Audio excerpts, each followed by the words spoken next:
Hello, good morning. आपल्याला इथे कढीपत्त्याचं झाड दिसते का आमचं? बघा कसं भरले.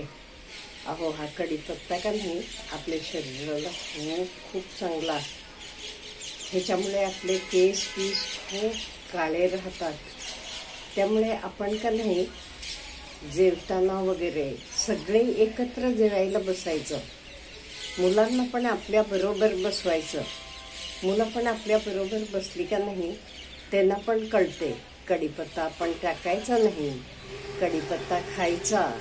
आणि कढीपत्ता खाल्ला का नाही आपले केस खूप काळे राहतात, पांढरे होणं प्रमाण कमी होते. त्यामुळे लहानपणीपासून मुलांना कढीपत्ता आपण खायचा, तो टाकायचा नाही, हे शिकवायला पाहिजे. ते आजपासून आपण सगळे एकत्र जेवायला बसायचं ना का, म्हणजे मुलं आपली अनुकरण करतात. आपला बघून ते शिकतात. आपण कढीपत्ता खाल्ला किती पण खातात. त्यामुळे आजपासून आपण सगळी जण कढीपत्ता पानातला बाहेर टाकायचा नाही आणि एकत्र जेवायला बसायचं. Have a nice day.